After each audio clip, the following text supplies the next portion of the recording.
Hi guys! So magluluto tayo ng Bistik Tagalog. So ihanda natin ang ating mga sangkap. Kagaya ng karne ng baka, bawang, sibuyas, paminta, toyo, kalamansi at oyster sauce. Yan ang ating mga sangkap. Tapos, maglagay tayo ng toyo sa karne ng baka. Lagay lang natin, tapos haluin natin yan. Haluin. Haluin lang ng haluin at haluin. Haluin ng haluin at maglagay tayo ng paminta at bawang. At maglagay din tayo ng kalamansi at oyster sauce. At haluin lang gamit ang ating sandok. Haluin din natin ng haluin at maglagay na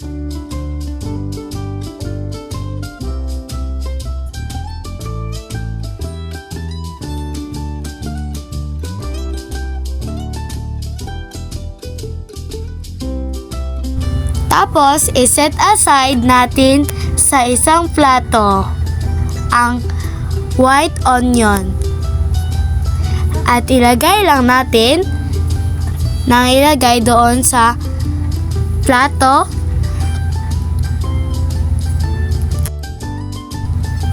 Pagkatapos, iprito na natin ang marinated na baka.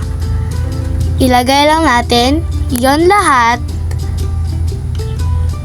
At ilagay hanggang sa mapuno na ang ating kawali.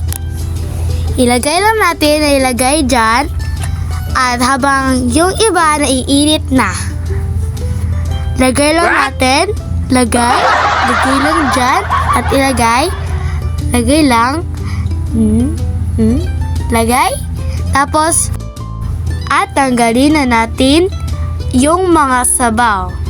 Kuha lang tayo ng isang plato at isang kutsara para kunin yung mga water. Kunin lang hanggang sa maubos at kunin. Pagkatapos, ipainit ulit dyan at ihalo-halo ulit.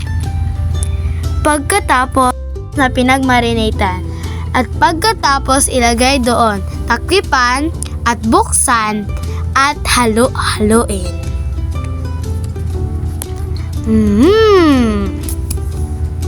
Haluin lang ng haluin hanggang sa maluto na.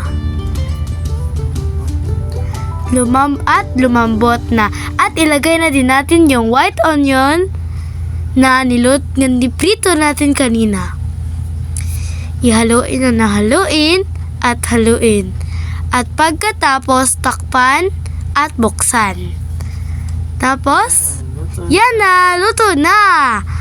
Pwede ready to eat na. Ilagay natin sa linis na plato ang ating niluto.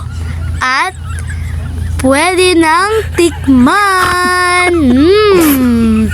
Sarap! Yummy! Malambot na! At sarap. Thank you guys for watching.